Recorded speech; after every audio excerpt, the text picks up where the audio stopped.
Recording in progress. So guys, good afternoon everyone. So I am Vishwanath, your faculty for costing in group 1. I hope మీరు అందరూ previous class basics class attend అయ్యారు అనుకుంటున్నా, introduction class. If not, then let me introduce myself again. I am Vishwanath, your faculty for costing in group 1. ఓకేనా? Group 2లో కూడా casting portion నేను deal చేస్తాను, but as of no మీరు group 1 కాబట్టి group 1లో పేపర్ 8 ఉంటుంది మీకు కాస్టింగ్. నథింగ్ బట్ మీరు ఫౌండేషన్లో పేపర్ 4 వరకు రాస్తారు, paper 5, paper 6, paper 7, paper 8 group 1కి సంబంధించింది, కరెక్టా? అందులో పేపర్ 8 కాస్టింగ్. సో మనం ఆ కాస్టింగ్కి సంబంధించి ఈరోజు బేసిక్స్ స్టార్ట్ చేద్దాం. Let me check the recording once.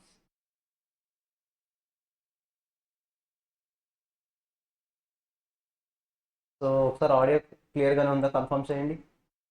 Bhavani, Harsha Reddy, Teja, Motorola moto G52 మీ మీ నేమ్తో ఎంటర్ అవ్వండి, సో దట్ మాకు రికగ్నిషన్ బాగుంటుంది. మోటోరోలా ఆడియో క్లియర్ ఉందో ఒకసారి కన్ఫర్మ్ చేయండి. గైస్ మీరు అన్మ్యూట్ చేసి మాట్లాడాలి. Be interactive in all classes. Yes, okay. So guys basic materials వచ్చాయి మీకు. ఏవి వచ్చాయి సార్ చూపించాను నాకు. Yes, perfect. తొందరగా వచ్చాయి, తీసుకోలేదు వచ్చాయి. పర్ఫెక్ట్.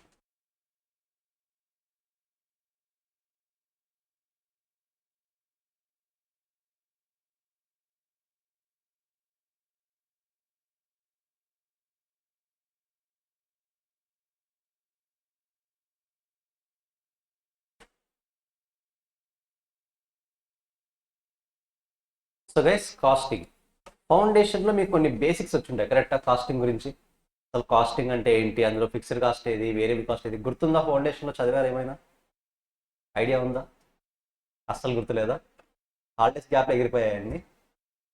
సరే, పర్లేదు, ఫ్రమ్ స్క్రాచ్ స్టార్ట్ చేద్దాం, ఏం ప్రాబ్లం లేదు.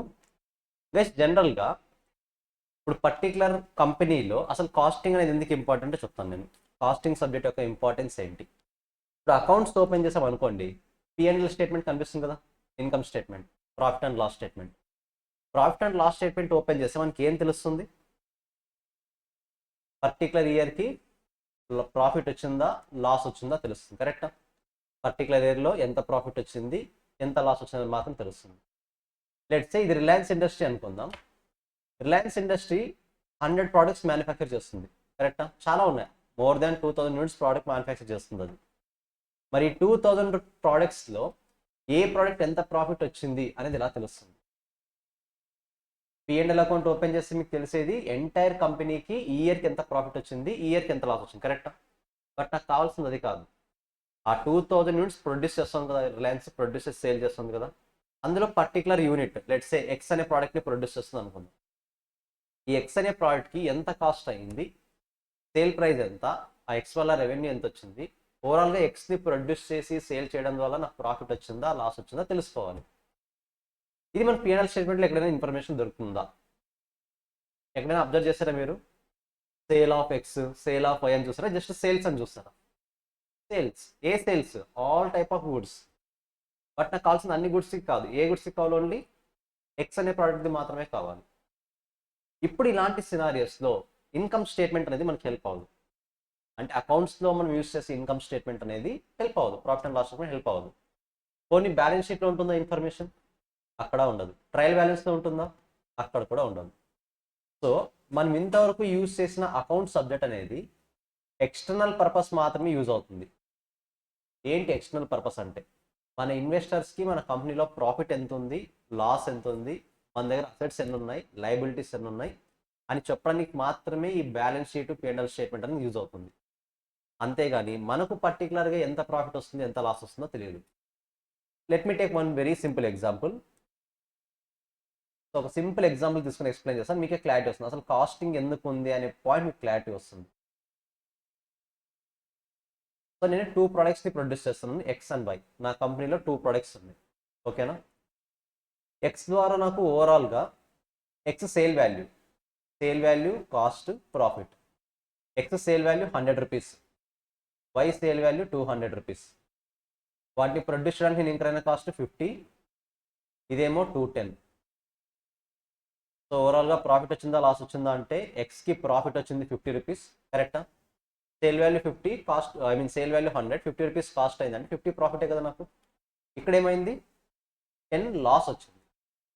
ఓవరాల్గా కంపెనీకి ప్రాఫిట్ వచ్చిందా లాస్ వచ్చిందా అంటే 40 రూపీస్ ప్రాఫిట్ వచ్చింది కంపెనీ మొత్తానికి, కరెక్టా?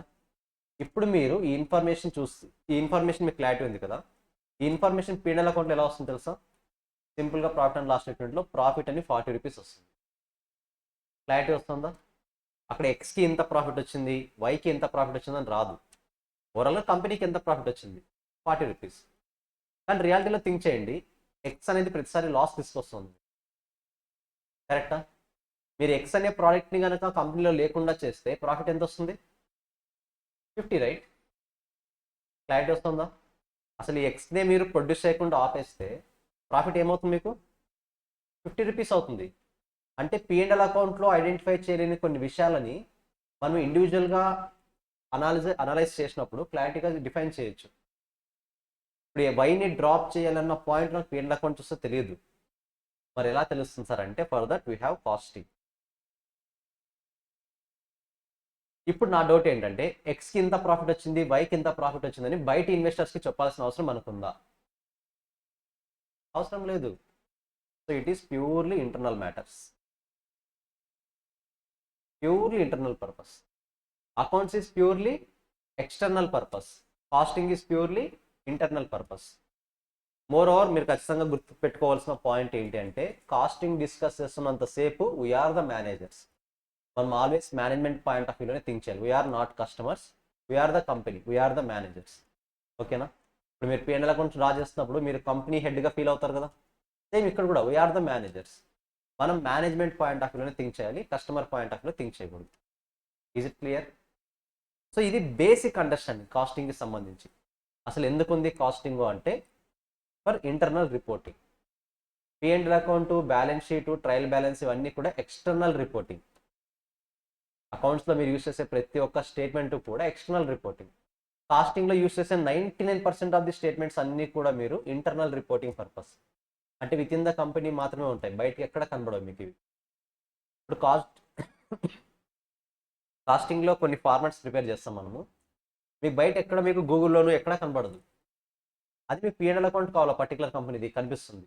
పర్టికులర్ కంపెనీ బ్యాలెన్స్ షీట్ కావాలా, మీకు బయట ఈజీగా దొరుకుతుంది గూగుల్లో మనకి. బట్ కాస్టింగ్కి సంబంధించిన ఇన్ఫర్మేషన్స్ ఎక్కడా దొరకవు, ఎందుకంటే ఇట్ ఈస్ ఇంటర్నల్ మ్యాటర్. ఎక్కడ బయటకి డిస్క్లోజ్ చేయాల్సిన అవసరం లేదు, ఎవరికి ప్రూఫ్స్ చూపించాల్సిన అవసరం కూడా లేదు. క్లారిటీ వస్తుందా? సో మోర్ ఓవర్ మీరందరూ మ్యాక్సిమం చేస్తున్నది CA, CMA, అందులో పర్టికులర్గా CMA వాళ్ళ గురించి చెప్తున్నా. సో మన లైఫ్ అంతా కూడా ఎక్కువ డిపెండ్ అయ్యేది దేని మీద ఇప్పుడు, కాస్టింగ్ మీద. కాబట్టి అల్టిమేట్గా దీని మీద హై అండ్ ప్రయారిటీ ఇవ్వాల్సి వస్తుంది మిగతా సబ్జెక్ట్స్తో కంపేర్ చేస్తే. మిగతా సబ్జెక్ట్స్ని తక్కువ చేయడం చెప్పట్లేదు, కాస్టింగ్కి మాత్రం అల్టిమేట్గా మన మెయిన్ సబ్జెక్ట్ అదే అవుతుంది కాబట్టి, కోర్ ఏరియా అదే అవుతుంది కాబట్టి ఖచ్చితంగా దీని మీద ఎక్కువ కాన్సన్ట్రేషన్ చేయాలి. సో అందుకని మనకు కాస్టింగ్ పోర్షన్ ఎలా ఉంటుందంటే, CMA గురించి చెప్తున్నాను, నాట్ అబౌట్ CMA గురించి చెప్తున్నాను. గ్రూప్ 1లోనేమో పేపర్ 8లో వస్తుంది కాస్టింగ్, గ్రూప్ 2లో 2 కేటగిరీస్లో వస్తుంది. పేపర్ 9 OM అనే కాన్సెప్ట్ వస్తుంది, పేపర్ 12 MA అనే కాన్సెప్ట్తో వస్తుంది. సో 3 కూడా కాస్టింగే, ఇక్కడ జస్ట్ కాస్టింగ్ అనే వస్తుంది. Costing management, operations management, management accounting.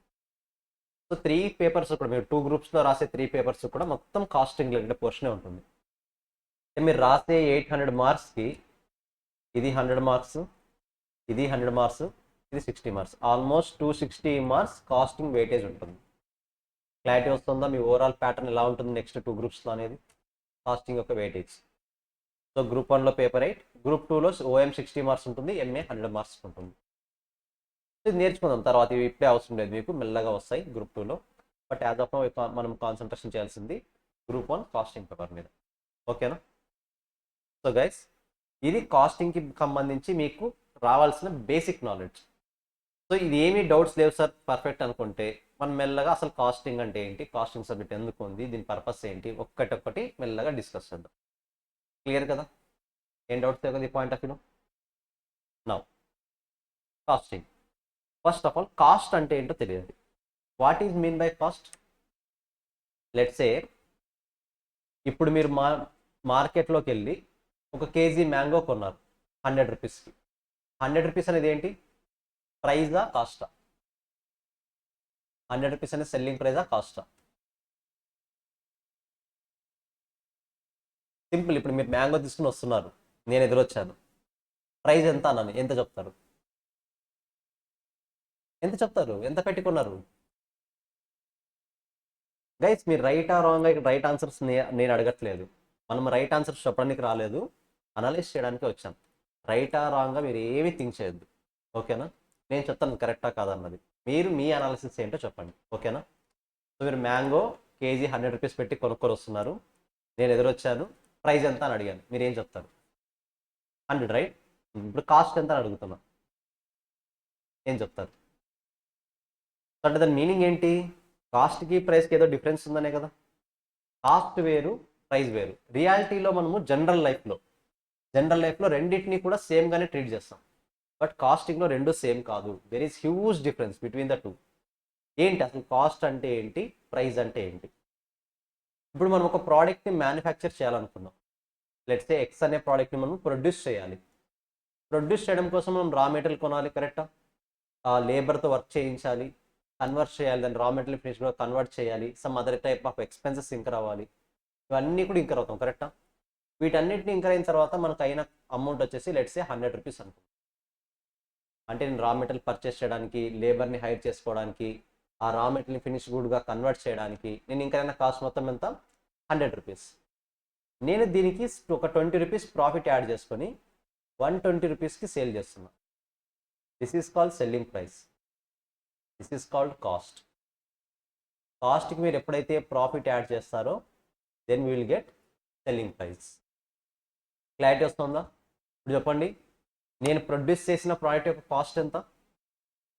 100. Selling price ఎంత? 120. కరెక్టా? రెండింటికి డిఫరెన్స్ ఉందా లేదా? సార్ మరి ఇంతకుముందు ఎగ్జాంపుల్లో ప్రైస్ ఏంటి, కాస్ట్ ఏంటి? సో మనం ఎవరైతే మ్యాంగో కొంటున్నామో ఆ మ్యాంగోని వాళ్ళు పండించడానికి వాళ్ళకి ఎంత కాస్ట్ అయితే అయిందో అది కాస్ట్. వాళ్ళు దానికి సమ్ ప్రాఫిట్ యాడ్ చేసుకుని మనకు సేల్ చేస్తారు. 100 rupees is the selling price, not cost. Cost ఎలా తెలుస్తుంది మరి? సేల్ చేసే పర్సన్ అడిగితే తెలుస్తుంది కాస్ట్ ఎంత అన్నది. Is it clear? ఒక ప్రోడక్ట్ని ప్రొడ్యూస్ చేయడానికి మనం ఏ అమౌంట్ ఇంకర్ అయినా సరే that will be considered as cost. దానికి some percentage of profit add చేస్తే విల్ గెట్ సెల్లింగ్ ప్రైస్. ఎవరైనా సరే అంతే కదా, మార్కెట్లో ఫస్ట్ కాస్ట్ ఇంకర్ అవుతారు, some percentage of profit add చేస్తారు, సేల్ ప్రైస్ ఫిక్స్ చేస్తారు. I hope it is very clear. చూద్దాం.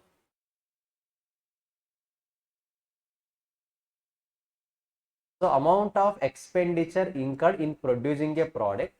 ఒక ప్రోడక్ట్ని ప్రొడ్యూస్ చేయడానికి మనం ఇంకర్ అయిన ఎక్స్పెండిచర్ అంటే ఏంటి? ఇప్పుడు చెప్పాము కదా, రా మెటీరియల్ని పర్చేస్ చేయడం, లేబర్ని హైర్ చేయడం, రా మెటీరియల్ని ఫినిష్ కూడా కన్వర్ట్ చేయడానికి మనం ఇంకర్ అయ్యే కాస్ట్, వీటన్నిటిని కూడా ఏమంటాం? ఎక్స్పెండిచర్. సో ఒక ప్రోడక్ట్ని ప్రొడ్యూస్ చేయడానికి మనం ఇంకర్ అయిన ఎక్స్పెండిచర్ని కానీ, ఆర్ ఒక amount of expenditure incurred for providing a service, ఒక సర్వీస్ని ప్రొవైడ్ చేయడానికి మనం ఇంకర్ అయిన ఎక్స్పెన్సెస్ని కానీ మనం ఏమంటాం? కాస్ట్ అని అంటాం. సో ఒక సర్వీస్ ప్రొవైడ్ చేయాలి. లెట్స్ సే మీరు ఏదైనా ఒక సర్వీస్ రిలేటెడ్ ఇష్యూ, మామూలుగా కాస్ట్ అనేది ఎప్పుడైనా సరే 2 పార్ట్స్గా డివైడ్ చేస్తాం. ఒకటి product point of view, second one service point of view. ఇప్పుడు సర్వీస్ అంటే ఏంటి? Teaching is an service, it is not a product, కరెక్టా? Teaching is a service. మరి దీనికి టీచింగ్ సర్వీస్ ఇవ్వాలన్నా కూడా సమ్ కాస్ట్ ఇంకర్ అవ్వాలి కదా. లైక్ ఎలక్ట్రిసిటీ, ఇంటర్నెట్ ఛార్జెస్, మనకి ఏది ఇక్కడ హ్యాండ్లింగ్ ఛార్జెస్, మొత్తము ఈ ఎక్విప్మెంట్ ఛార్జెస్ అన్నీ కూడా కాస్టా కదా. వీటన్నిటిని కూడా ఏమంటాం? ఇక్కడ ఇంకనైనా ఎక్స్పెండిచర్స్ అన్నిటినీ కూడా కాస్ట్ అంటాం. ఒక సర్వీస్ని ప్రొవైడ్ చేయడానికి ఇంకర్ అవుతున్న ఎక్స్పెండిచర్ లైక్ పవర్ బిల్స్ అవ్వచ్చు, ఇంటర్నెట్ ఛార్జెస్ అవ్వచ్చు, మెటీరియల్ కాస్ట్ అవ్వచ్చు, మీకు ఇచ్చిన మెటీరియల్ కాస్ట్, ఇవన్నీ కూడా సర్వీస్ కేటగిరీలోకి వస్తాయి. సో వీటన్నింటినీ కూడా కాస్ట్ అంటాం. ఫస్ట్ కాస్ట్ యొక్క పర్పస్ తెలిసిందా? ఒక ప్రోడక్ట్ని ప్రొడ్యూస్ చేయాలన్నా, ఒక సర్వీస్ని ప్రొవైడ్ చేయాలన్నా మనం ఇంకర్ అయ్యే expenditure, that will be considered as cost. మరి కాస్టింగ్ అంటే ఏంటి? కాస్ట్ వేరు, కాస్టింగ్ వేరు. So procedure of ascertaining cost of product being manufactured or service being rendered. ఏంటి దాని meaning? Procedure of ascertaining. Guys ఇప్పుడు ఒక ప్రోడక్ట్ని నేను ఎక్స్ అనే ప్రోడక్ట్ని ప్రొడ్యూస్ చేశాను అంటే let us assume 2 type of expenditures incur అయ్యాను. ఒకటి రా మెటీరియల్ మీద ఇంకర్ అయ్యాను, సెకండ్ వన్ లేబర్ కోసం ఇంకర్ అయ్యాను. ఓకేనా? లెట్స్ సే రా మెటీరియల్కి 50 రూపీస్ ఇంకర్ 60 రూపీస్ ఇంకర్ అయ్యాను, లేబర్కి 40 రూపీస్ ఇంకర్ అయ్యాను, ఓవరాల్గా 100 రూపీస్ కాస్ట్. ఇది మీకు ఇచ్చిన డేటా. నువ్వు రా మెటీరియల్కి 60 రూపీసే అయిందని ఎలా డిసైడ్ చేస్తావు? లేబర్కి 40 రూపీసే అయిందని ఎలా డిసైడ్ చేస్తాం? ఈ అమౌంట్ని డిసైడ్ చేసేదే ఈ కాస్టింగ్. అంటే లేబర్కి ఎంత అమౌంట్ అయ్యింది, మెటీరియల్కి ఎంత అమౌంట్ అయింది, ఫర్దర్గా మీరు ఏమైనా ఎక్స్పెన్సెస్ ఇంకర్ అయితే ఎంత అమౌంట్ అయింది, పర్టికులర్గా ఈ ప్రోడక్ట్కి ఎంత ఛార్జ్ చేయాలి, ఈ కాన్సెప్ట్స్ అన్నీ ఎక్స్ప్లెయిన్ చేసేది ఏంటి? కాస్టింగ్. ఇప్పుడు మనం గ్రూప్ 1లో పేపర్ 8లో నేర్చుకున్నదంతా కూడా ఇదే. క్లారిటీ వస్తుందా?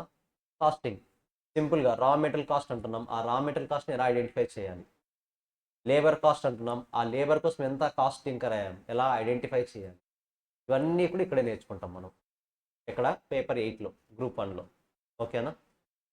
సో గైస్ క్లారిటీ వస్తుందో కాస్ట్ అంటే ఏంటి, కాస్టింగ్ అంటే ఏంటి అనేది? Cost is and just definition అంతే. కాస్టింగ్ అనేది ఏ దానికి ఎంతెంత కాస్ట్ ఇంకర్ అయ్యామన్న చెప్తుంది. Is it clear? And finally we have cost accounting. మరి ఏంటి కాస్ట్ అకౌంటింగ్ అంటే? Process begin with the recording of income and expenditure and ending with the preparation of periodical statements and reports. ఏంటి? ఇప్పుడు రా మెటీరియల్కి మీరు 60 rupees incur అయ్యారు కదా, దాన్ని రికార్డ్ చేయాలా వద్దా? రికార్డ్ చేయాలంటే ఏదో ఒక సిస్టమ్ ఉండాలి కదా, that is called cost accounting system. లేబర్కి 40 రూపీస్ అయింది, దాన్ని కూడా రికార్డ్ చేయాలి కదా బుక్స్లో. ఎలా రికార్డ్ చేయాలి? కాస్ట్ అకౌంటింగ్ సిస్టమ్ చూసుకుంటుంది. సో ఎక్స్పెండిచర్ని రికార్డ్ చేస్తుంది. దీనికి 20 రూపీస్ ప్రాఫిట్ యాడ్ చేసి 120 రూపీస్కి సేల్ చేసాం. This is called income, right? Sale చేస్తే మనకు వచ్చేది ఏమవుతుంది? ఇన్కమ్. మరి ఇన్కమ్ని కూడా రికార్డ్ చేయాలి కదా, so cost accounting system record చేస్తుంది. సో మనం ఎక్స్పెండిచర్ ఇంకర్ అవుతున్నప్పుడు ఎక్స్పెండిచర్ని రికార్డ్ చేస్తుంది. అట్ ద సేమ్ టైం మనకు సేల్ చేసిన తర్వాత వచ్చిన రిటర్న్ని బేస్ చేసుకుని ఆ ఇన్కమ్ని కూడా రికార్డ్ చేస్తుంది. రికార్డ్ చేసి సైలెంట్ ఉంటుందా? లేదు. వాటి మీద రిపోర్ట్స్ని జనరేట్ చేస్తుంది. It is start with recording of income and expenditure. It will end with the preparation of periodical statements and reports. ఇప్పుడు అకౌంట్స్ మనం ఫాలో అవుతాం అనుకోండి, అల్టిమేట్గా అవుట్పుట్ ఏంటి? P&L account, balance sheet. కరెక్టా? ఈ రెండింటిని కంప్లీట్ చేయగానే ప్రాసెస్ ఎండ్ అయిపోతుంది అక్కడితో. కరెక్టా? సేమ్ అలాగే కాస్ట్లో కూడా కొన్ని రిపోర్ట్స్ జనరేట్ చేస్తాం, లైక్ కాస్ట్ షీట్ అని ఉంటుంది. నేర్చుకుంటాం అవన్నీ కూడా. కొన్ని రిపోర్ట్స్ జనరేట్ చేస్తాం కాస్టింగ్లో కూడా. అకౌంట్స్లో P&L అకౌంట్, బ్యాలెన్స్ షీట్ ఎలా అయితే జనరేట్ చేస్తామో, కాస్టింగ్లో కూడా కొన్ని రిపోర్ట్స్ జనరేట్ చేస్తాం. సో ఆ రిపోర్ట్ జనరేట్ చేసేంత వరకు ఈ కాస్ట్ అకౌంటింగ్ వర్క్ చేస్తూనే ఉంటుంది. So it will begin with recording of expenditure and income and ending with preparation of periodical statements or reports. ఎందుకు చేస్తుంది ఇదంతా? Simply for controlling cost. ఏంటి కాస్ట్ని కంట్రోల్ చేయడం అంటే ఏంటి? Assume you are the manager. ఓకేనా? As a management point of వ్యూలో మనకు ఆల్వేస్ ఒక రెస్పాన్సిబిలిటీ ఉంటుంది. రెస్పాన్సిబిలిటీ ఏంటంటే కంపెనీకి వస్తున్న రెవెన్యూనైనా ఇంక్రీజ్ చేయాలి మీరు, లేదా కంపెనీ ఇంకర్ అవుతున్న కాస్ట్ అయినా రెడ్యూస్ చేయాలి. యాజ్ ఏ కాస్ట్ ఎక్స్పర్ట్స్ మనం ఇన్వాల్వ్ అయ్యే కేటగిరీ ఇది. మనం కాస్ట్ ఎక్స్పర్ట్స్, CMAగా కాస్ట్ ఎక్స్పర్ట్స్ అవుతాం కాబట్టి మనం మోస్ట్లీ ఇన్వాల్వ్ అయ్యే కేటగిరీ కాస్ట్ని రెడ్యూస్ చేయడం. ఎలా రెడ్యూస్ చేస్తాం? We have some techniques. ఆ టెక్నిక్స్ని ఫాలో అయ్యి రెడ్యూస్ చేస్తాం. అక్కడే ఈ కాస్ట్ కంట్రోలింగ్ అనే కాన్సెప్ట్ వస్తుంది. లెట్స్ సే మీరు కాస్ట్ని రెడ్యూస్ చేయాలంటే మీ మీద ఖచ్చితంగా ఒక రెస్పాన్సిబిలిటీ ఉంటుంది. మీ హైయర్ లెవెల్ మేనేజ్మెంట్ మీకు లెట్స్ సే 10 lakhs బడ్జెట్ ఇచ్చింది ఈ మంత్కి. నువ్వు నీ డిపార్ట్మెంట్ హెడ్గా నీకు 10 lakhs బడ్జెట్ ఇస్తున్నా. నువ్వు ఏం ప్రొడ్యూస్ చేస్తావో, ఎలా ప్రొడ్యూస్ చేస్తావో నీ ఇష్టం, కానీ ఎంతలో అయిపోవాలి? 10 lakhs లోపు కంప్లీట్ అయిపోవాలి. ఇది నీ హైయర్ మేనేజ్మెంట్ నీకు ఇచ్చిన రెస్పాన్సిబిలిటీ. ఇప్పుడు నువ్వు 10 lakhs లోపు కంప్లీట్ అవ్వాలంటే ఖచ్చితంగా ఎంప్లాయీస్ కంట్రోల్స్ పెట్టాలా వద్దా? నువ్వు వేస్టేజ్ లేకుండా, ఆ వేస్టేజ్ లేకుండా చూసుకునే ప్రతి ఒక్క రెస్పాన్సిబిలిటీ కాస్ట్ అకౌంటింగ్లో తెలుస్తుంది. టెక్నిక్స్ అంటే 10 lakhs కన్నా బడ్జెట్ ఎక్కువకుండా ఏం చేయాలి, ఎలా సేవ్ చేయాలి, ఎలా సర్వే అవ్వాలి బిజినెస్లో, ఇవన్నీ కూడా రికార్డ్ చేస్తూ ఉంటుంది కాస్ట్ అకౌంట్. సో ఇప్పుడు మనం ఇంటర్లో నేర్చుకునేదంతా కూడా కాస్టింగ్. ఫర్దర్గా సమ్ పోర్షన్ వరకు కాస్ట్ అకౌంటింగ్లో కూడా ఇన్వాల్వ్ అవుతారు. గ్రూప్ 2లో కంప్లీట్ కాస్ట్ అకౌంటింగ్లోకి వచ్చేస్తారు. Is it clear? I hope clarity వస్తుంది అనుకుంటున్నా. జస్ట్ ఒకసారి డెఫినేషన్ చదవండి.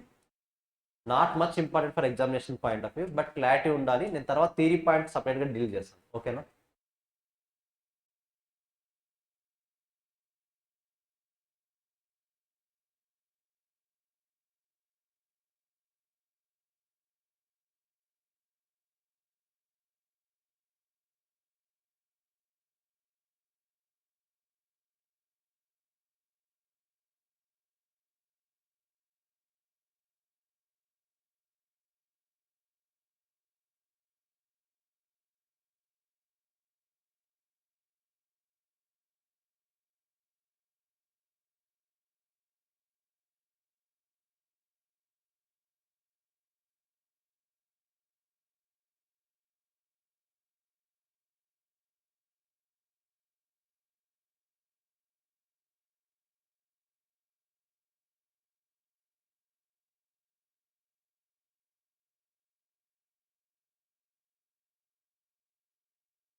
సో గైస్, ఏది భయపడొద్దు, హ్యాపీగా వెళ్ళిపోతుంది సబ్జెక్టు. మరీ మీరు ఎక్స్పెక్ట్ చేసినంత డిఫికల్టీనెస్ ఏమి ఉండదు. కాస్టింగ్లో లాజిక్స్ ఎక్కువ ఉంటాయి. ఆ లాజిక్స్ని ప్రాపర్గా గుర్తుంచుకుంటే చాలు. ఓకేనా? సో లాజిక్స్ ఉంటాయి, కొన్ని ఫార్ములాస్ ఉంటాయి. ఆ ఫార్ములాస్ బేస్ వెళ్తూ అప్లై చేయడం తెలిస్తే చాలు. సో మరీ ఎక్కువ టెన్షన్ తీసుకోవద్దు. One of the costing portion ఎలా ఉంటుంది అంటే, ఎయిదర్ కొంతమందికి డిఫికల్ట్గా అనిపిస్తుంది, ఆర్ కొంతమందికి ఈజీగా అనిపిస్తుంది. మోడరేట్ స్టూడెంట్స్ అంటూ కాస్టింగ్లో ఉండరు. లాజిక్స్ ప్రాపర్గా తెలిసింది అనుకోండి, చాలా ఈజీ.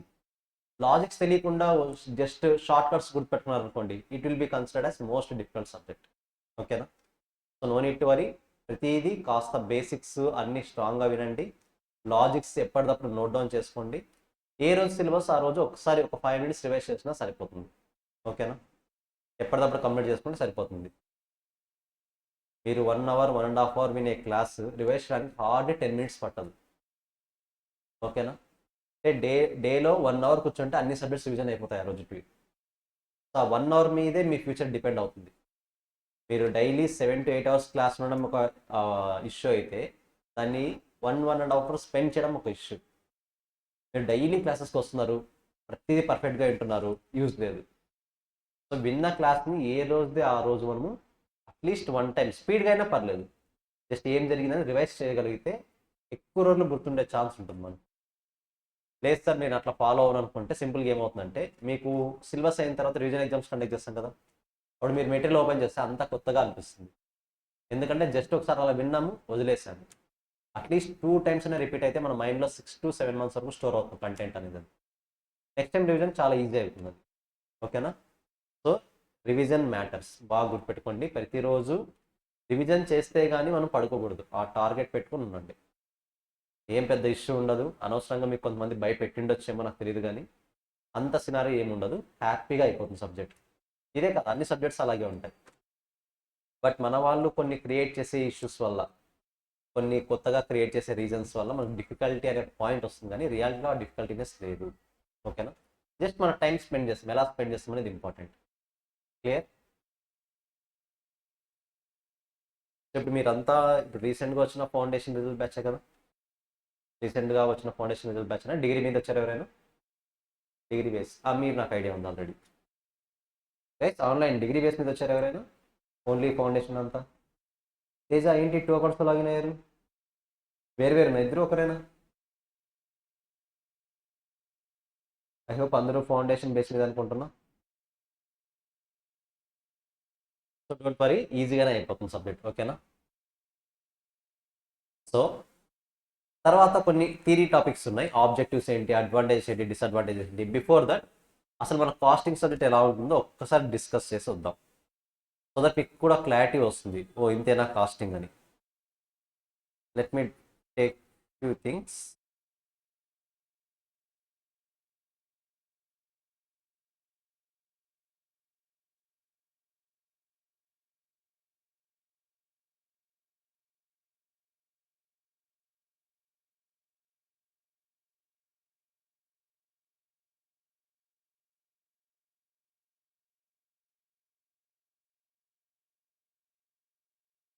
సో జస్ట్ ఒక ఎగ్జాంపుల్ చెప్తాను చూడండి. ఇప్పుడు మనది ఒక ఆఫీస్ ఉంది అనుకుందాం. లెట్స్ సే ఇదే బిల్డింగ్ అనుకుందాం. ఇప్పుడు మనం ఉన్న బిల్డింగ్, ఓకేనా? ఈ బిల్డింగ్ రెంట్ వచ్చేసి 50,000. Let us assume building rent 50,000. Building rent వచ్చేసి 50,000. ఇప్పుడు నార్మల్గా ఈ క్లాస్ 10th వచ్చేసి లెట్స్ సే 100 మెంబర్స్ అనుకుందాం. క్లాస్ 10th వచ్చేసి 100 మెంబర్స్ అనుకుందాం. జాగ్రత్తగా థింక్ చేయండి. వచ్చిన వాళ్ళు ప్రతి ఒక్కరికి నేను బుక్స్ ఇవ్వాలి కదా, మెటీరియల్ సెట్. ఒక్కొక్క మెటీరియల్కి నాకు లెట్స్ సే 500 రూపీస్ అవుతుంది. 50,000 వద్దు, వెరీ సింపుల్ ఎగ్జాంపుల్స్ తీసుకున్నాం. 10,000 రూపీస్ అనుకున్నాం, ఓకేనా? 10,000 రూపీస్ రెంట్. వచ్చిన ప్రతి ఒక్కరికి కూడా నేను ఏమి ఇవ్వాలి? మెటీరియల్స్ ఇవ్వాలి. లెట్స్ సే మెటీరియల్కి ఎంత కాస్ట్ అవుతుందని ఈచ్ ఒక్కరికి ఎంత అవుతుంది? 500 రూపీస్, ఓకేనా? ఇప్పుడు జాగ్రత్తగా థింక్ చేయండి. మంత్ 1, మంత్ 2, మంత్ 3 అంటే 3 మంత్స్ తీసుకుంటున్నాం. ఫస్ట్ మంత్లో ఓన్లీ 1 స్టూడెంటే వచ్చాడు. ఫస్ట్ మంత్లో ఓన్లీ 1 స్టూడెంటే వచ్చాడు. నేను రెంట్ ఎంత పే చేస్తాను? సినిమాలో ఓన్లీ ఏమీ కాదు, రాంగ్ అయినా ఏం కాదు, నేను చెప్తున్నాను కదా. రాంగ్ అయినా నేను రెక్టిఫై చేస్తాను, నో నీడ్ టు వరీ. మీరు 10th ఇంటర్లో లాగా తప్పు చెప్తే వచ్చి కొట్టేస్తారు, అలాంటి సినారీస్ ఏమి ఉండవు ఇక్కడ. ఆ లైఫ్ అయిపోయింది ఆల్రెడీ. సో ఇక్కడ మనం చేసేదంతా కూడా కన్వర్జేషన్స్, అనాలిసిస్ అంతే. మీకు తెలియని పాయింట్ నేర్చుకోవడానికి కదా మనం వచ్చాం. సో రాంగ్ అయినా పర్లేదు, మీ అనాలిసిస్ ఏంటి అది మాత్రమే ఆన్సర్ చేయండి. వీ కెన్ రెక్టిఫై ఎవ్రీథింగ్, ఓకేనా? సో ఓన్లీ 1 స్టూడెంట్ వచ్చాడు. రెంట్ ఎంత పే చేస్తాను? సెకండ్ మంత్లో 4 మెంబర్స్ వచ్చారు. రెంట్ ఎంత పే చేస్తా? 10,000. థర్డ్ మంత్లో 10 మెంబర్స్ వచ్చారు. రెంట్ ఎంత పే చేస్తా? 10,000 పే చేస్తా, కరెక్టా? మీరు ఒకటి అబ్జర్వ్ చేయండి. నంబర్ ఆఫ్ స్టూడెంట్స్ ఎంతమంది వచ్చినా సంబంధం లేకుండా నేను కాన్స్టాంట్గా సమ్ అమౌంట్ పే చేస్తున్నాను. లెట్స్ సే 4th మంత్ ఎవరు రాలేదు, 0 స్టూడెంట్స్. రెంట్ ఇవ్వాల్సిన అవసరం లేదా? ఇవ్వాలి కదా. ఎంత? అంటే నేను నంబర్ ఆఫ్ యూనిట్స్ ఎన్ని ప్రొడ్యూస్ చేస్తున్నాను, నంబర్ ఆఫ్ యూనిట్స్ ఎంతమంది వస్తున్నారు అనే పాయింట్ సంబంధం లేకుండా కాన్స్టాంట్గా సమ్ అమౌంట్ పే చేసేస్తున్నాను. సో ఇలాంటి క్యారెక్టరిస్టిక్స్ ఉంటే దాన్ని మనము ఫిక్స్డ్ కాస్ట్ అంటాం. క్లారిటీ వస్తుందా? ఇలాంటి క్యారెక్టరిస్టిక్ ఉంటే కనుక దాన్ని మనము ఫిక్స్డ్ కాస్ట్ అంటాం. అంటే నంబర్ ఆఫ్ ఫ్రెండ్స్ వచ్చినా రాకపోయినా, స్కూల్ కాలేజ్ ఉన్నా లేకపోయినా, ఓపెన్ చేసినా ఓపెన్ చేయకపోయినా, అసలు క్లాసెసే క్యాన్సిల్ అయినా, అసలు ఏమీ లేకపోయినా, ఖచ్చితంగా నువ్వు ఈ బిల్డింగ్ని రెంట్కి తీసుకున్నావు కాబట్టి నీకు వేరే ఆప్షన్ లేదు, ఖచ్చితంగా పే చేయాల్సింది. ఒకవేళ 100 కెపాసిటీ ఉన్నారు, 100 మెంబర్స్ వచ్చారు, ఎంత పే చేస్తాను రెంట్? 10,000 పే చేస్తాను. ఆ టైంలో ఓనర్ వచ్చి ఎక్కువ రెంట్ పే చేయాలనే స్కోప్ ఉంటుందా? ఆ రైట్ ఉంటుందా? ఉండదు. కాబట్టి ఎంతమంది వచ్చినా సరే ఖచ్చితంగా fixed amount of money pay చేస్తాం. That's why it is called fixed cost. I hope it is very clear. Second one, దీన్ని ఏమనొచ్చు ఇప్పుడు? Fixed cost. Second variable cost అని ఒకటి ఉంటుంది. వేరియబుల్ కాస్ట్ ఏంటి? వేరియబుల్ కాస్ట్ అంటే ఫస్ట్ మంత్లో 1 మెంబర్ స్టూడెంట్ వచ్చాడు. ఇప్పుడు ఎన్ని సెట్స్ ఇవ్వాలి ఈ పర్సన్కి? 1 సెట్ ఇవ్వాలి. అంటే ఎంత? 1 ఇంటూ నేను 500 రూపీస్ ఇంకర్ అవుతాను. పేపర్ కాస్ట్ అవ్వచ్చు, మెటీరియల్ కాస్ట్ అవ్వచ్చు, ప్రింటింగ్ కాస్ట్ అవ్వచ్చు, ఒక్కొక్కరికి 500 రూపీస్ ఇంకర్ అవుతుంది. సో నాకు ఎంత కాస్ట్ అవుతుంది ఫస్ట్ మంత్లో? 500 రూపీస్. ఒకరే కదా స్టూడెంట్ వచ్చింది, ఆ ఒక్క పర్సన్కి మెటీరియల్ ప్రింట్ చేస్తే చాలు. నెక్స్ట్ మంత్ 4 మెంబర్స్ వచ్చారు. ఇప్పుడు ఎన్ని సెట్స్ మెటీరియల్స్ ఇవ్వాలి నేను? 4 సెట్స్. నేను ఎంత కాస్ట్ ఇంకర్ అవుతాను ఇప్పుడు? 2,000 రూపీస్. ఎలా వచ్చింది? 4 ఇంటూ 500 రూపీస్, కరెక్టా? థర్డ్ మంత్లో 10 మెంబర్స్ వచ్చారు, ఎంత ఇంకర్ అవుతాను? 5,000. ఎలా వచ్చింది 5,000? 500 ఇంటూ 10. ఇది క్లియర్? ఏమైనా డౌట్ ఉందా? 4th మంత్లో ఎవరు రాలేదు. ఇప్పుడు ఎవరికైనా మెటీరియల్ ప్రింట్ చేయాల్సిన అవసరం ఉందా? సో ఎంత కాస్ట్ ఇంకర్ అవుతాను నేను? 0. సో బాగా థింక్ చేయండి. ఇది థిక్నెస్ ఇంక్రీజ్ అయిందా?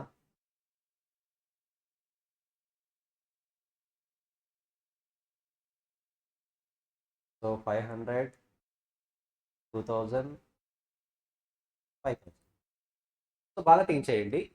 Fixed cost point of view, rent point of view think చేయండి. నంబర్ ఆఫ్ స్టూడెంట్స్ ఎంతమంది వచ్చినా సరే సేమ్ అమౌంట్ పే చేస్తున్నా, డిఫరెంట్ అమౌంట్ పే చేస్తున్నా? నేను ఇంకర్ అయ్యే అమౌంట్ సేమ్ ఉందా, డిఫరెంట్ ఉందా? గైస్ నేను అడుగుతున్నది రెంట్ అమౌంట్. ఎంతమంది స్టూడెంట్స్ వచ్చినా సరే సేమ్ అమౌంటే ఉంది. That's why it is called fixed cost. ఇప్పుడు ఈ కాస్ట్ చూడండి, ఒక స్టూడెంట్ వచ్చినప్పుడేమో 500, 4 మెంబర్స్ వస్తే 2000, 10 మెంబర్స్ వస్తే 5000. అంటే నంబర్ ఆఫ్ స్టూడెంట్స్ ఇంక్రీజ్ అవుతూ ఉంటే టోటల్ కాస్ట్ కూడా ఏమవుతుంది, ఇంక్రీజ్ అవుతూ ఉంది. ఇలాంటి క్యారెక్టరిస్టిక్స్ ఉంటే we call it as variable cost. I hope it is very clear. So number of స్టూడెంట్స్తో సంబంధం లేకుండా ఫిక్స్డ్గా మనం ఏదైతే పే చేస్తామో దాన్ని మనం ఫిక్స్డ్ కాస్ట్ అంటాం. నంబర్ ఆఫ్ యూనిట్స్ చేంజ్ అయిపోద్ది, ఆ నంబర్ ఆఫ్ స్టూడెంట్స్ చేంజ్ అయిపోద్ది. ఇంక్రీజ్ అయితే ఇంక్రీజ్ అవుతుంది. ఇక్కడ చూడండి 10 to 0కి డిక్రీజ్ అయింది ఇక్కడ, కరెక్టా? కాస్ట్ కూడా ఏమైంది, 5000తో 0 డిక్రీజ్ అయింది.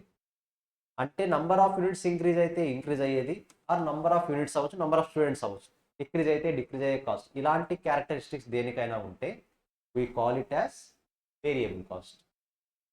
I hope the point is very clear. So now simply we can divide cost into two parts. ఒకటి ఫిక్స్డ్ కాస్ట్, ఒకటి వేరియబుల్ కాస్ట్.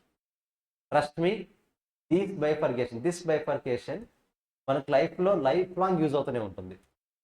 ఎందుకంటే ఈ ఫిక్స్డ్ కాస్ట్ వేరియబుల్ కాస్ట్ అనే కాన్సెప్ట్ లేకుండా కాస్టింగ్ అనే సబ్జెక్ట్ లేదు. సో కాస్టింగ్ సబ్జెక్ట్కి జస్ట్ ఒక బేస్ పాయింట్స్ రెండు కూడా, ఫిక్స్డ్ కాస్ట్ని వేరియబుల్ కాస్ట్ని మనం బైఫర్గేట్ చేయగలగాలి, ఐడెంటిఫై చేయగలగాలి వాటి. ఓకేనా? సో ఫిక్స్డ్ కాస్ట్ అంటే ఏంటి, వేరియబుల్ కాస్ట్ అంటే ఏంటి, క్లారిటీ వచ్చిందా? జస్ట్ ఒకసారి రివైజ్ చేసి నోట్ డౌన్ చేయండి. Guys you should maintain 1 separate notes for costing, because మనం క్వశ్చన్ బ్యాంక్ క్వశ్చన్స్ అన్ని కూడా సాల్వ్ చేస్తాం కదా, కాబట్టి సపరేట్ నోట్స్ మెయింటైన్ చేయాలి ఖచ్చితంగా కాస్టింగ్.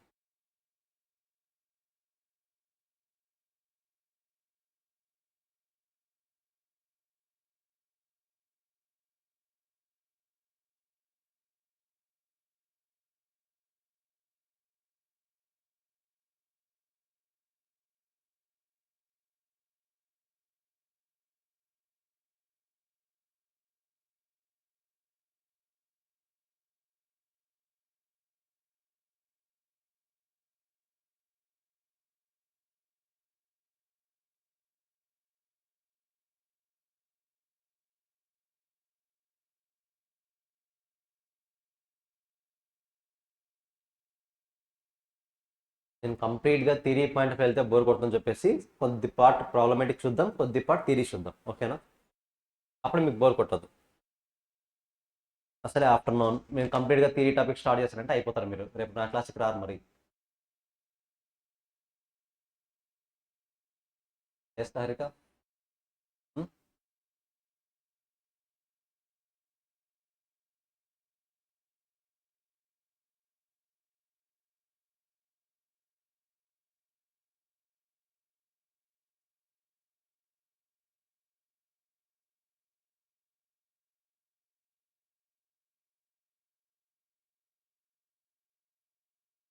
సో ఎక్కడి నుంచి వచ్చారు, నేటివ్ ఎక్కడ మీది?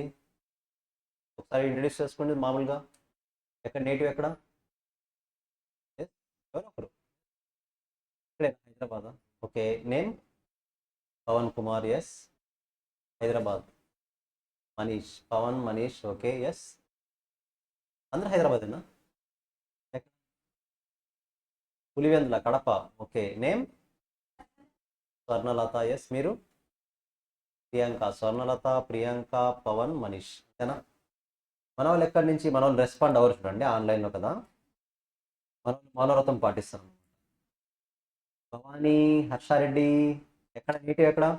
John, Teja, I think Teja ఒకేసారి ల్యాప్టాప్లోను సిస్టంలోని ఐ మీన్ మొబైల్లోనూ లాగిన్ అయినట్టున్నారు. Yes guys, just introduce yourself by mentioning your city name or native place, whatever it may B.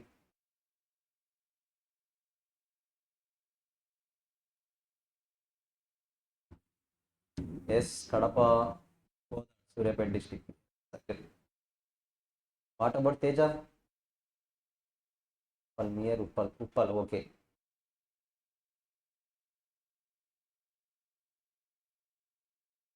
So what about John?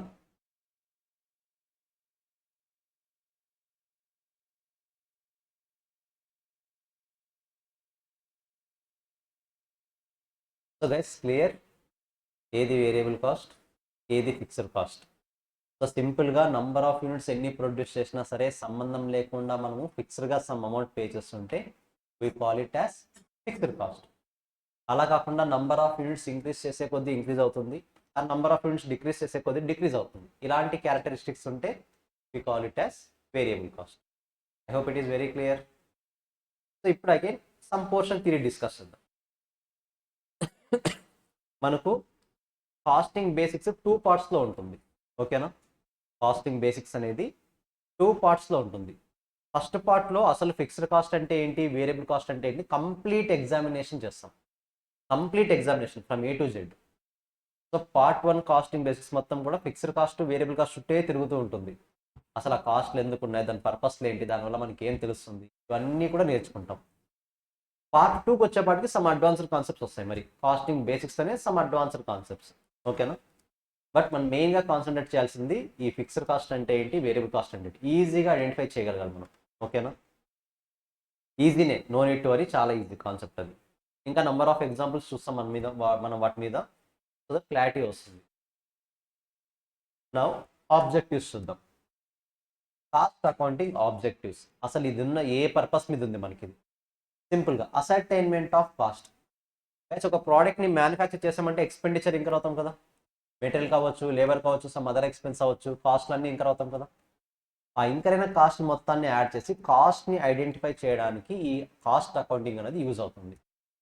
So determination of cost of A particular product. మనం product X అనే ప్రోడక్ట్ని produce చేస్తున్నాం కదా, మరి product ఎక్స్ని produce చేయాలంటే ఎంత cost incur అవ్వాలి, మనకి కాస్ట్ అకౌంటింగ్ అనేది డిటర్మైన్ చేస్తుంది.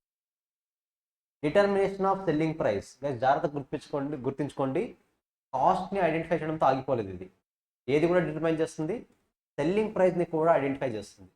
మార్కెట్లో ఎంతకు సేల్ చేయాలి, మార్కెట్లో ఎంతకు సేల్ చేయాలో కూడా ఈ కాస్ట్ అకౌంటింగ్ అనేది మనకు క్లారిటీ ఇస్తుంది. మనకు ప్రైజింగ్ అనే ఒక టాపిక్ ఉంటుంది, not now, in final.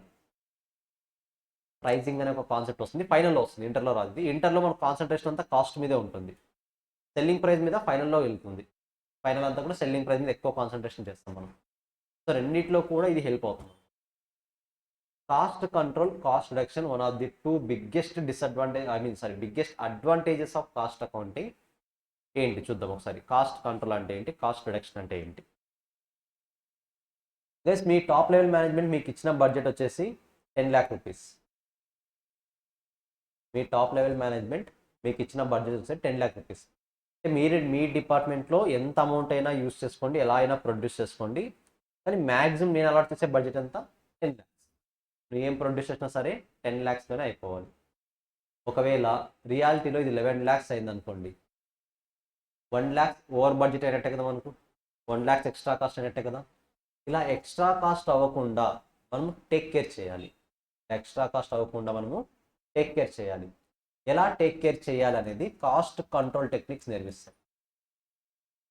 Cost control techniques నేర్పిస్తాయి వాటిని ఎలా టేక్ కేర్ చేయాలన్నది. సో ఏదన్నైనా సరే మనం ఆ కాస్ట్ అనుకున్న దానికన్నా ఎక్సీడ్ అవుతుంది అనుకోండి, ఖచ్చితంగా we have to learn cost control techniques.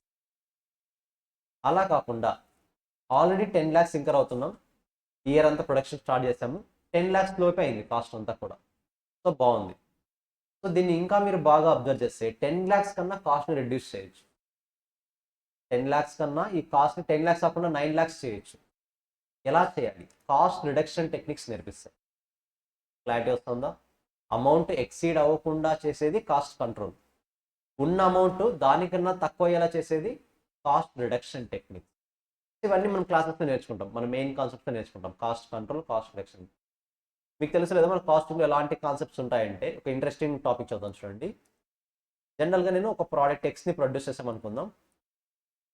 Product ఎక్స్ని produce చేయడానికి నాకు raw material cost, labour, other expense అన్నీ కలిపి 100 rupees అయింది కాస్ట్. ఎంతకు సేల్ చేయాలి ఇప్పుడు దీన్ని నేను ఇంకర్ అయింది 100 rupees. మార్కెట్లో ఎంతకు సేల్ చేయాలి? అల్టిమేట్లీ మోర్ దెన్ 100, కరెక్టా? ఎందుకు? I need to add profit, let's say 10 rupees. I need to sell it for 110 rupees. ఎంతో కొంత ప్రాఫిట్ యాడ్ చేయాలి కదా, ఖచ్చితంగా మోర్ దెన్ 100 rupees అయితే సేల్ చేయాలి. What if I sale for 90 rupees?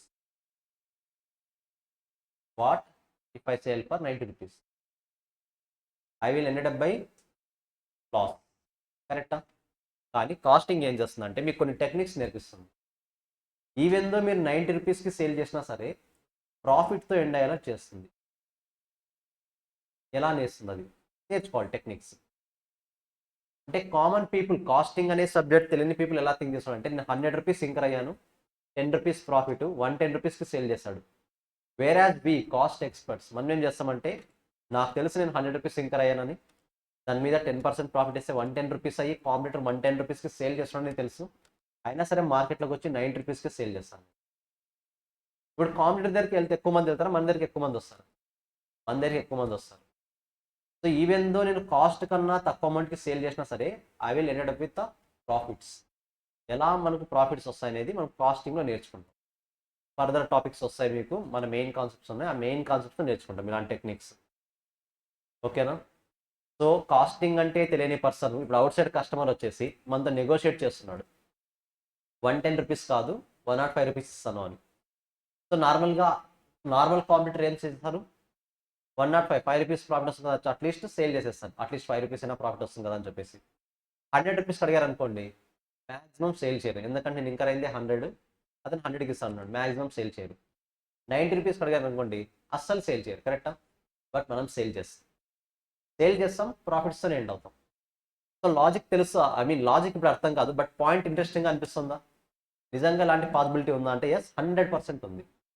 ఆ టెక్నిక్స్ అన్నీ కూడా మనకు కాస్టింగ్ నేర్పిస్తుంది. అందుకని we call ourselves as cost experts. CA అయినా సిఎంఏ అయినా సేమ్ టెక్నిక్స్ అన్నీ, సబ్జెక్ట్ ఏం మారదు మనకు. ఓకేనా? సబ్జెక్ట్ ఏం మారదు, కాకపోతే సిఎంఏ వాళ్ళకి గ్రూప్ 2లో కూడా కాస్టింగ్ ఉంటుంది, సిఏ వాళ్ళకి ఒక పేపరే కాస్టింగ్ ఉంటుంది ఎంటైర్ 6 పేపర్స్లో, సిఎంఏ వాళ్ళకి 8 పేపర్స్లో 3 పేపర్స్లో కాస్టింగ్ ఉంటుంది. ఓకేనా? సో ఇలాంటి టెక్నిక్స్ అన్ని కూడా యాజ్ ఆఫ్ నో మనం పేపర్ 8లో గ్రూప్ 1లోనే పేపర్ 8లో నేర్చుకుంటాం. క్లియర్? సో కాస్ట్ కంట్రోల్కి కాస్ట్ రిడక్షన్కి కూడా యూజ్ అవుతుంది. Assignment of the profit of each activity. మనకు కాస్టింగ్లో ఒక థంబ్ రూల్ లాంటిది ఒకటి ఉంటుంది. నువ్వు ఏదైనా ఒక యాక్టివిటీ చేస్తున్నావు అంటే ఖచ్చితంగా దానివల్ల ప్రాఫిట్ జనరేట్ అవ్వాలి, అదర్వైజ్ నువ్వు అలాంటి యాక్టివిటీస్ చేయకూడదు. సో గైస్ మరీ రిపీట్ చేస్తున్నా, కాస్టింగ్లో ఇప్పుడు కాదు ఫర్దర్గా నేర్చుకుంటాం, మరి ఈ పాయింట్స్ అన్ని ఫర్దర్గా నేర్చుకుంటాం. నువ్వు కాస్టింగ్లో ఏదైనా ఒక యాక్టివిటీ చేస్తున్నావు అంటే కాస్టింగ్ పాయింట్ ఆఫ్ వ్యూలో నేను చెప్తున్నాను. నువ్వు బిజినెస్లో ఏదైనా ఒక యాక్టివిటీ చేస్తున్నావు అంటే యాక్టివిటీ వల్ల డెఫినెట్గా ఏం రావాలి, మనకు ప్రాఫిట్ రావాలి. ప్రాఫిట్ రావట్లేదు ఒక యాక్టివిటీలో అంటే ఆ యాక్టివిటీ నువ్వు చెయ్యొద్దు అని చెప్తుంది. సో ప్రాఫిట్ వస్తుందంటే మాత్రమే యాక్టివిటీ చెయ్యి, అదర్వైజ్ యాక్టివిటీ చేయదు.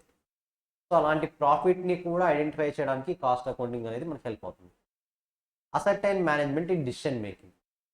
So management time to time decision తీసుకోవాలి కదా, సో ఆ డిసిషన్ తీసుకోవడానికి కూడా ఈ కాస్ట్ అకౌంటింగ్ అనేది హెల్ప్ చేస్తుంది. ఎలా హెల్ప్ చేస్తుంది? For that also we have separate topics, మనం అక్కడ నేర్చుకుంటాం. ఓకేనా? సో ఆబ్జెక్టివ్స్ జస్ట్ ఒకసారి చదవండి, అగైన్ ఈ టాపిక్స్ మరీ వస్తాయి మనకు, no need to worry. Just ఒక అవుట్లైన్ అంతే, ఇది కాస్టింగ్కి సంబంధించి జస్ట్ ఒక అవుట్లైన్. విన్నారా ఫౌండేషన్ లేవన్నీ? విన్నట్టు గుర్తున్నాయా? విన్నారా వినలేదా? ప్రిపరేషన్ లేకుండా రాస్తారా కాస్టింగ్? ఐ థింక్ ఫౌండేషన్లో కాస్టింగ్ అకౌంట్ కాంబినేషన్ కదా, అకౌంట్స్ కాంబినేషన్లో వస్తుంది 20 మార్క్స్కి, right? 20నేనా 30నా? 30.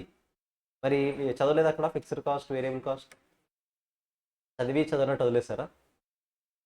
But don't worry, foundation లాగా అయిపోయింది కాబట్టి ఆ హెడ్ ఏక్ అవసరం లేదు మనకి. ఇంకా ఇంటర్లో ఖచ్చితంగా ఇన్డెప్త్గా నేర్చుకుంటాం. ఓకేనా? జస్ట్ ఒకసారి వేస్ట్ చేసేయండి ఇక్కడే.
గైస్ మీరు ఎగ్జామ్ ఎప్పుడు రాస్తారు ఐడియా ఉందా?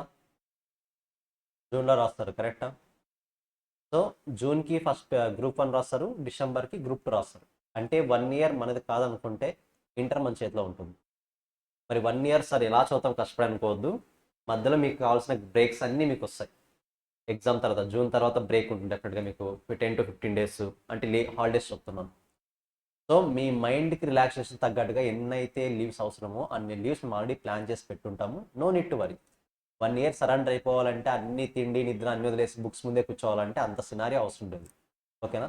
అది ఫైనల్కి ఉంది, అప్పుడు చూసుకుందాం. అది ఫైనల్కి ఇప్పుడే అవసరం లేదు మనకు. ఓకేనా? సో ఇంటర్ స్టేజ్లో మీరు అంత భయపడాల్సిన అవసరం లేదు, చాలా ఈజీగానే కంప్లీట్ అయిపోతుంది. కాకపోతే కాస్త టైం టు టైం డెడికేషన్ మాత్రం ఇంపార్టెంట్. ఓకేనా? సో 1 ఇయర్ మంది కాదనుకోండి యాజ్ ఆఫ్ నో, డైరెక్ట్గా ఆర్టికల్షిప్లోకి ఎంటర్ అయిపోతారు. నెక్స్ట్ సంక్రాంతికి మేబీ మీరు ఆల్రెడీ ఆర్టికల్షిప్ ప్లానింగ్లో వచ్చేస్తారు. ఈ సంక్రాంతికి ఇంటర్ ప్లానింగ్ ఉన్నారు, కరెక్టా? నెక్స్ట్ సంక్రాంతికి ఏ దాంట్లోకి వస్తారు? ఆర్టికల్షిప్ ప్లానింగ్కి వస్తారు. ఆ నెక్స్ట్ సంక్రాంతికి మీ ఫైనల్ మీ మీద డిపెండ్ అవుతుంది, ఇంకా ఫైనల్ అటెంప్ట్ ఎప్పుడు ఇస్తారు అన్నది. ఓకేనా? సో ట్రస్ట్ మీ, మీరు సెలెక్ట్ చేసుకున్న కోర్స్ చాలా పర్ఫెక్ట్ వేలో సెలెక్ట్ చేసుకున్నారు. అది కూడా జూన్లో అటెంప్ట్ వచ్చేలాగే ప్లాన్ చేసుకున్నారు. ఒకవేళ మీ ఫ్రెండ్స్ వేరే ఎక్కడైనా జాయిన్ అంటే ఒకసారి అడగండి, వాళ్ళ అటెంప్ట్ ఎప్పుడు వస్తుంది. ఎప్పుడు వస్తుంది తెలుసా? డిసెంబర్ వస్తుంది. సో మీరు జూన్లో ఆల్రెడీ ఎక్స్పీరియన్స్ అయి వచ్చేస్తారు బయటికి. మీ ఫ్రెండ్స్ ఎప్పుడు రాస్తారు? డిసెంబర్లో రాస్తారు. 2 groups అట్ ఏ టైం రాస్తారు. మీరు ప్రెజర్ లేకుండా సింగిల్ గ్రూప్ రాసుకుంటూ వెళ్తారు. చాలా డిఫరెన్స్ ఉంది. ఓకేనా? అది మీకు బిగ్గెస్ట్ అడ్వాంటేజ్ అవుతుంది. ఏ టెన్షన్ లేకుండా హ్యాపీగా చదువుకుంటూ వెళ్ళండి. ఇప్పుడు జూన్లో ఎగ్జామ్ రాస్తారు, 10-15 days గ్యాప్ వస్తుంది. ఇంకా మీరు ఏమన్నా ఎడ్యుకేషన్ గురించి ఆలోచించాలా గ్యాప్లో? ఏం ఆలోచించాల్సిన అవసరం లేదు. నేను వాళ్ళని మీ ఫ్రెండ్స్ని తప్పు పట్టలేదు, బట్ నేను ఫ్యాక్ట్స్ చెప్తున్నా. మనం చదివేది ఏదో ప్రెజర్ లేకుండా చదవాలి. ఎలాగో సిలబస్ ఎక్కువ ఉంది కదా మనకి, చదివేది ఎలా చదవాలి? ప్రెజర్ లేకుండా చదవాలి. అదే మీరు 2 groups ఇప్పుడే ప్లాన్ చేసుకుని డిసెంబర్లో రాద్దాం అనుకున్నారు అనుకోండి, డిసెంబర్ వరకు ప్రతిరోజు నైట్ గుర్తొస్తుంది సిలబస్ ఎక్కువ ఉంది, సిలబస్ ఎక్కువ ఉంది, సిలబస్ ఎక్కువ ఉంది అని. ఒక ఫెస్టివల్ ఎంజాయ్ చేయరు, ఒక హాలిడే ఎంజాయ్ చేయరు, ఒక సండే ఎంజాయ్ చేయరు, ఒక వీకెండ్ లేదు, తినడం లేదు, నిద్ర లేదు. అంటే మనం మనుషులు అవుతామో మిషన్స్ అవుతామో? మిషన్స్ అయినా మేలు, అప్పుడప్పుడు గ్యాప్ ఇస్తాం. అది బ్రేక్ డౌన్ అవుతుంది అప్పుడప్పుడు, మనకు బ్రేక్ డౌన్ లేదు, హార్ట్ బ్రేక్ డైరెక్ట్గా. కరెక్టా? సో ఏం టెన్షన్ లేదు, ఈజీగా అయిపోతాయి అన్నీ కూడా. బట్ మ్యాండేటరీలో ఒకటి ఉంది, ఖచ్చితంగా డెడికేషన్ మ్యాటర్స్. ఓకేనా? మీరు ఫౌండేషన్ ఎంతైతే డెడికేటివ్గా అయితే చదివారో దానికి ఒక 10%, మరి ఫౌండేషన్ స్టాండర్డ్స్ సరిపోతాయని చెప్పను నేను, ఒక 10% యాడ్ చేయాలి. అది ఎలాగో మేము చూసుకుంటాం ఇక్కడ. ఓకేనా? ఎలాగో స్టడీ అవర్స్ అవచ్చు, ప్రతిదీ మేము ప్లాన్ చేస్తాం కాబట్టి ప్రాబ్లం లేదు. So up to June, take some gap, again up to December, అంతే. మధ్యలో మీకు ఎలాగో ఉంటాయి హాలిడేస్, ఫెస్టివల్స్కి వాటి వీటికి హాలిడేస్ వస్తూనే ఉంటాయి. ఎక్కువ భయపడాల్సిన అవసరం లేదు. ఓకేనా? మిమ్మల్ని మేము జైల్లో వేసి బంధించినట్టు అలాంటి సినారీస్ ఏమి ఉండవు, చాలా ఫ్రీగా వెళ్ళిపోతుంది. మోర్ ఓవర్ ప్రతి ఫ్యాకల్టీ కూడా మీతో ఫ్రెండ్లీగానే ఉంటాడు. ఫ్యాకల్టీ ఫ్రెండ్లీ ఉండడం కన్నా మోస్ట్ ఇంపార్టెంట్ మీరు ఇంటరాక్టివ్గా ఉండడం. అది రాంగా రైటా సెకండరీ. ఓకేనా? ఏ ఫ్యాకల్టీ మీకు ఏమీ అన్నారు రాంగ్ చెప్పినంత మాత్రాన. సో నేర్చుకోవడానికి వచ్చాం కాబట్టి బీ ఓపెన్. ఓకేనా? We should be like extroverts, we should not be like introverts. ఓకేనా? సరే, ఆబ్జెక్టివ్స్ చదివారా? ఇంకా చదువుతూ ఉన్నారా? చదివారా? సో ఆబ్జెక్టివ్స్ ఏవైతే ఉన్నాయో అవే మనకు అడ్వాంటేజెస్ అవుతాయి. కాస్ట్ అకౌంటింగ్ అనేది ఏ పర్పస్ మీద అయితే ఎస్టాబ్లిష్ అయిందో ఆ పర్పసే మనకి ఏమవుతుంది? అడ్వాంటేజ్ అవుతుంది. So advantages of cost accounting: cost determination, కాస్ట్ని ఐడెంటిఫై చేయడానికి యూజ్ అవుతుంది. హెల్ప్ ఇన్ కాస్ట్ రిడక్షన్, కాస్ట్ని రెడ్యూస్ చేయడానికి యూజ్ అవుతుంది. ప్రోడక్ట్ ప్రాఫిటబిలిటీ అనాలిసిస్, మనం ప్రొడ్యూస్ చేసిన ప్రతి ప్రోడక్ట్ మీద ప్రాఫిట్ ఉండాలి. మనం ప్రొడ్యూస్ చేసిన ప్రతి ప్రోడక్ట్ మీద ప్రాఫిట్ ఉండాలి, ఆ అనాలిసిస్ కోసం యూజ్ అవుతుంది ఇది. డిటర్మినేషన్ ఆఫ్ సెల్లింగ్ ప్రైస్, పైన వచ్చింది కదా సేమ్ పాయింటే. కాస్ట్ అండ్ వేరియన్స్ అనాలిసిస్, మనకు పర్టికులర్గా స్టాండర్డ్ కాస్టింగ్ అని ఒక టాపిక్ వస్తుంది, అక్కడ నేర్చుకుందాం ఇది వేరియన్స్ అనాలిసిస్ అంటే ఏంటనేది. But for time being not required. ఓకేనా? సో మనకి ఏవైతే కాస్ట్ అకౌంటింగ్ ఆబ్జెక్టివ్స్ ఉన్నాయో అవే మనకి ఏమవుతాయి? అడ్వాంటేజెస్ అవుతాయి. సో మనకు ఉన్న చాలా క్వశ్చన్స్లో, థియరీ క్వశ్చన్స్లో 2 ఉంటాయి: what are the objectives, what are the advantages. Trust me, 99% of the cases ఆబ్జెక్టివ్సే అడ్వాంటేజెస్ అవుతాయి. ఓకేనా? అనుకున్న ఆబ్జెక్టివ్సే అడ్వాంటేజెస్ అవుతాయి. జస్ట్ అలా గ్లాన్స్ చదివేసండి ఒకసారి, జస్ట్ 1 or 2 minutes.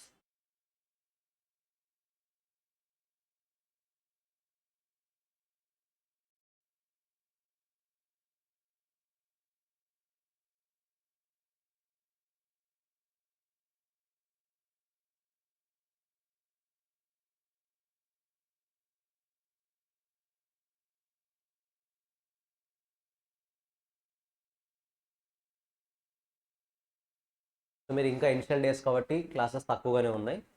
వస్తూ ఫుల్ డే పడుతుంది క్లాస్. ఓకేనా? ఫుల్ డే అంటే ఎలా ఉంటుంది? ఫౌండేషన్ ఎలా చదివారు? ఎన్ని అవర్స్ చదివారు? ఫౌండేషన్ క్లాసెస్ ఎలా విన్నారు? 9 to 5. సో ఇక్కడ నార్మల్గా 8:30 టు మ్యాక్సిమం 7 ఉంటుంది. కొన్ని సినారియస్లో 8:30. డోంట్ వరీ, మధ్యలో స్టడీ అవర్స్ ఉంటాయి, మీ బ్రేక్స్ ఉంటాయి, అన్నీ ఉంటాయి. ఓకేనా? సో ఇక్కడ మెయిన్ ఇంటెన్షన్ ఏంటి అంటే సిలబస్ టైంలో కంప్లీట్ అయిపోవాలి, మీ ప్రిపరేషన్కి మ్యాక్సిమం టైం ఇవ్వాలి అనేది. ఓకేనా? డోంట్ వరీ, మరి ప్రెజర్ ఉండదు, మీరు భయపడాల్సిన అవసరం లేదు, ఫ్రీగానే వెళ్ళిపోతాయి అన్నీ కూడా. మీ బ్రేక్స్ మీకు వస్తాయి, మీ లంచ్ బ్రేక్ మీకు లంచ్ బ్రేక్ వస్తుంది, మార్నింగ్ బ్రేక్ వస్తుంది, ఈవినింగ్ బ్రేక్ వస్తుంది 1/2 అవర్, మధ్యలో స్టడీ అవర్స్ ఉంటాయి, క్లాసెస్ జరుగుతాయి, అన్ని కాంబినేషన్స్. ఓకేనా? సింపుల్గా మీరు వెళ్ళి పడుకునే విధంగా ఉండాలి, అలా ప్లానింగ్ ఉంటుంది. ఓకేనా? లేదు సార్ నేను ఇంకాస్త ఎఫర్ట్స్ పెడతాను అనుకుంటే ఎస్, రూమ్కి వెళ్ళి అగైన్ మీ ఎఫర్ట్స్ మీరు పెట్టవచ్చు. మీ ఇంటికి వెళ్ళిన తర్వాత అవ్వచ్చు, ఆర్ మీరు హాస్టల్ అయితే హాస్టల్కి వెళ్ళిన తర్వాత అవ్వచ్చు. ఆ రివిజన్ 1 అవర్ ప్లాన్ ఏదో హాస్టల్లో చేసుకుంటే బెటర్ అయిపోతుంది. ఓకేనా? మీ ప్లానింగ్ వచ్చేస్తుంది, మేము ఎన్ని ప్లాన్స్ చెప్పినా మీ ప్లాన్స్ మీకు ఉంటాయి, నాకు తెలుసు. కరెక్టా? ఉంటాయి. డెఫినెట్గా మీ షెడ్యూల్ మీకు ఉంటుంది, మీ ప్లాన్ మీకు ఉంటుంది, మీకు క్లారిటీ వచ్చేస్తుంది. మోస్ట్లీ ఈ వీక్లో ఫుల్ డే, ఈ వీక్ కానీ నెక్స్ట్ మండే కానీ మీకు ఫుల్ డే క్లాసెస్ స్టార్ట్ అయిపోతాయి. ఓకేనా? ఈ వీకెండ్ ఏ రివిజన్ ఎగ్జామ్ ఉండదు మీకు, ఏ వీకెండ్ ఎగ్జామ్ ఉండదు. నెక్స్ట్ వీకెండ్ ఎగ్జామ్ ఉండే ఛాన్స్ ఉంటుంది. ఓకేనా? సో నెక్స్ట్ వీక్ నుంచి, ఈ వీక్ కాదు, నెక్స్ట్ సండే నుంచి మీకు ఇంకా వీకెండ్ ఎగ్జామ్ స్టార్ట్ అయిపోతాయి. ఓకేనా? సిలబస్ స్టార్ట్ అయిపోతుంది కదా పాటు. సిలబస్ స్టార్ట్ అయ్యింది అంటే వీకెండ్ ఎగ్జామ్ ఇంకా నార్మల్ కంటిన్యూ చేయాల్సిందే. ఓకేనా?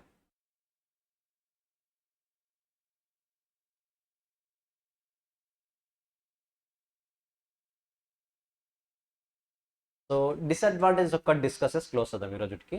డిసడ్వాంటేజెస్, అడ్వాంటేజెస్ చూసాము, మరి డిసడ్వాంటేజెస్ కూడా చూడాలి కదా ఈ కాస్ట్ అకౌంటింగ్ వల్ల. So limitations of cost account, it is very expensive. So మనం అనుకున్నంత ఈజీగా ఈ కాస్టింగ్ని ఇంప్లిమెంట్ చేయలేము. For this we need many experts కావాలి, దానికి సంబంధించి కాస్ట్ ఎక్కువ ఇంకర్ అవ్వాల్సి వస్తుంది, నంబర్ ఆఫ్ పీపుల్ని హైర్ చేయాలి, కంట్రోల్స్ ఇంప్లిమెంట్ చేయాలి, ఇలాంటి కాన్సెప్ట్స్ చాలా ఉంటాయి. దానివల్ల ఏమవుతుంది, ఇది మోర్ ఎక్స్పెన్సివ్. అంటే కాస్ట్ అకౌంటింగ్ నువ్వు ఇంప్లిమెంట్ చేయాలంటే ఖచ్చితంగా నువ్వేమై ఉండాలి, ఎక్స్పెన్సివ్, రెడీగా పెట్టుకుని ఉండాలి అమౌంట్, అప్పుడు మాత్రమే నువ్వు ప్రాపర్గా ఇంప్లిమెంట్ చేయగలవు. Requirement of reconciliation, guys do you know BRS, bank reconciliation statement. Cash book, pass book, ఈ రెండింటిని బ్యాలెన్స్ చేయాలి. కరెక్టా? అసలు రికన్సిలియేషన్ అనే కాన్సెప్ట్ ఎందుకు వస్తుంది అక్కడ? 2 సెట్ ఆఫ్ బుక్స్ ఉండడం వల్ల. కాస్టింగ్లో కూడా 2 సెట్ ఆఫ్ బుక్స్ మెయింటైన్ చేస్తాం మనం, ఒకటేమో అకౌంట్స్, ఒకటేమో కాస్టింగ్. అకౌంట్స్లో కొన్ని రూల్స్ ఫాలో అవుతాము, కాస్టింగ్లో కొన్ని రూల్స్ ఫాలో అవుతాం. దీనివల్ల ఏమవుతుందంటే అకౌంట్సింగ్ ఒక టైప్ ఆఫ్ ప్రాఫిట్ని చూపిస్తుంది, కాస్టింగ్ ఒక టైప్ ఆఫ్ ప్రాఫిట్ని చూపిస్తుంది. ఈ డిఫరెన్స్ ఎందుకు వచ్చింది అనేది మనం ఐడెంటిఫై చేయాలి. So we need to reconcile it. So మరీ చెప్తున్నా, అకౌంట్స్ ఏమో ఒక పర్టికులర్ రూల్స్ ఉన్నాయి అకౌంట్స్లో కొన్ని. ఇప్పుడు అకౌంటింగ్ స్టాండర్డ్స్ విన్నారు ఎప్పుడైనా నేము? Accounting standards. సేమ్ అలాగే కాస్ట్ అకౌంటింగ్ స్టాండర్డ్స్ అని కొన్ని ఉన్నాయి. అకౌంట్స్ అనేది అకౌంటింగ్ స్టాండర్డ్ని బేస్ చేసుకుని ప్రిపేర్ చేస్తాం రిపోర్ట్స్. కాస్టింగ్లో కాస్ట్ అకౌంటింగ్ స్టాండర్డ్ని బేస్ చేసుకుని ప్రిపేర్ చేస్తాం. So 2 set of methods, 2 different మెథడ్స్ని బేస్ చేసుకుని ప్రిపేర్ చేయడం వల్ల ఇక్కడ వచ్చే ప్రాఫిట్ ఒక రకంగా ఉంటుంది, ఇక్కడ వచ్చే ప్రాఫిట్ ఒక రకంగా ఉంటుంది, అంటే డిఫరెన్స్ ఉంటుంది సమ్ అమౌంట్. ఈ డిఫరెన్స్ ఎందుకు వచ్చింది అనేది మనం ఐడెంటిఫై చేయాలి, దట్ ఈస్ రికన్సిలియేషన్. మీరు కాస్ట్ అకౌంట్స్లో ఖచ్చితంగా రికన్సిలియేషన్ పర్పస్ కూడా ఉంటుంది. సింపుల్గా దేన్ని రికన్సిల్ చేస్తామంటే అకౌంట్స్ని, కాస్ట్ని. ఓకేనా? Duplication of work. ఏంటి డ్యూప్లికేషన్ ఎందుకు వస్తుంది? ప్లస్ ఇప్పుడు కాస్ట్ అకౌంటింగ్లో కూడా కాస్టింగ్ P&L అకౌంట్ అని ఉంటుంది ఒకటి. మనం నార్మల్గా P&L అకౌంట్ అంటే అకౌంట్స్ P&L అకౌంట్, అలా కాకుండా కాస్టింగ్లో కూడా కాస్టింగ్ P&L అకౌంట్ అని ఉంటుంది. లెట్సే మనం ఏదైనా శాలరీ పే చేసాం అనుకోండి, కాస్టింగ్ P&L అకౌంట్లో డెబిట్ సైడ్ శాలరీ పేడ్ అని రాస్తాం, ఎందుకంటే ఎక్స్పెన్స్ కదా, will debit it. Debit side costing salary paid అని రాస్తాం. సేమ్ శాలరీని అకౌంట్స్లో కూడా రికార్డ్ చేస్తాం శాలరీ అని చెప్పేసి. అంటే ఒకే ట్రాన్సాక్షన్ని కాస్ట్ బుక్స్లో రికార్డ్ చేస్తున్నాం, అకౌంట్స్ బుక్లోనూ కూడా రికార్డ్ చేస్తున్నాం. So can we call it as duplication? ఒకే యాక్టివిటీని 2 టైమ్స్ రికార్డ్ చేసినట్టే కదా. సో డూప్లికేషన్ ఆఫ్ వర్క్ కూడా జరుగుతుంది ఇక్కడ. లిమిటేషన్స్ ఇవన్నీ కూడా. ఇన్ఎఫిషియన్సీ, అకౌంట్స్లో మీరు చూసే ప్రతిదీ కూడా యాక్చువల్గా జరిగిన తర్వాత రికార్డ్ చేశారు, కరెక్టా? పిఎన్ఎల్ అకౌంట్లో వచ్చే స్టేట్మెంట్ అవ్వచ్చు, బ్యాలెన్స్ షీట్లో ఉన్న అసెట్స్ అవ్వచ్చు, అన్నీ కూడా ఎస్టిమేషన్సా రియాలిటీనా? ఎస్టిమేషన్సా రియాలిటీనా? Yes, reality. నార్మల్గా జరిగిన తర్వాత రికార్డ్ చేస్తాం అది. శాలరీ పే చేసిన తర్వాతే రికార్డ్ చేస్తారు మీరు, కరెక్టా? అసెట్ కొన్న తర్వాతే అసెట్ని రికార్డ్ చేస్తారు. ప్రాఫిట్ వచ్చిన తర్వాతే ప్రాఫిట్ని రికార్డ్ చేస్తారు అకౌంట్స్లో. సో అకౌంట్స్లో జరిగే ప్రతిదీ కూడా యాక్చువల్, నథింగ్ బట్ ఆల్రెడీ జరిగి ఉంటుంది, జరిగిందని రికార్డ్ చేస్తాం. But whereas in costing most of the scenarios we estimate. కొన్ని ఇష్యూస్ని, కొన్ని సినారీస్ని మనం ఎస్టిమేట్ చేస్తాం. ఆ ఎస్టిమేషన్ స్ట్రాంగ్ అయితే ఆటోమేటిక్గా వచ్చే అవుట్పుట్ ఏమవుతుంది? ఇన్ఎఫిషియంట్ అవుతుంది. క్లారిటీ వస్తుందా? ఇన్ఎఫిషియన్సీ.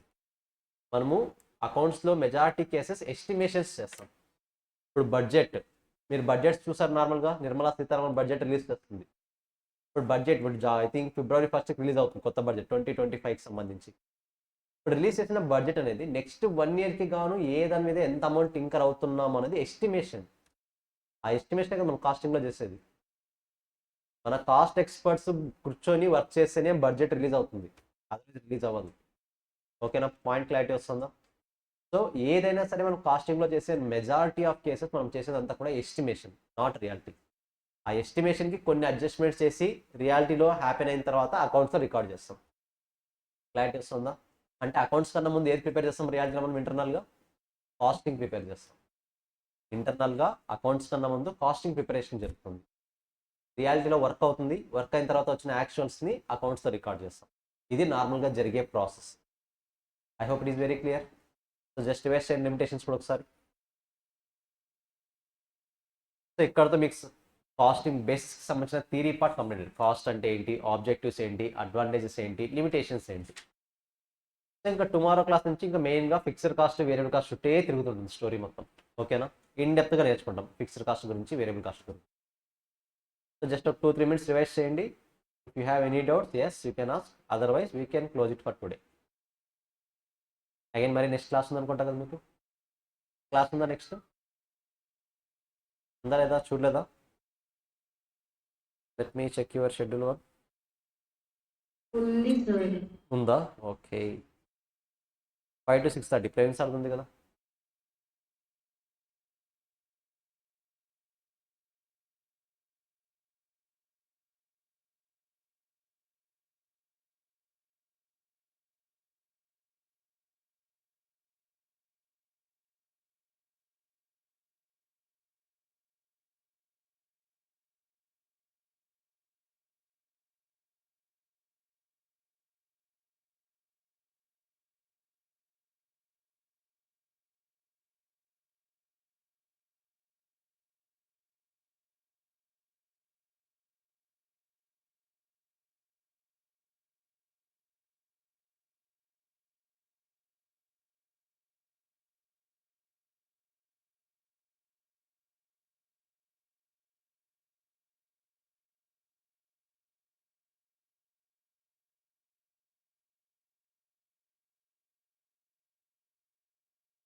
ఇది ఒక్కటి చూడండి, క్లోజ్ చేద్దాం, నో నీడ్ టు వరీ. ఇది ఒక్కటి చూడండి.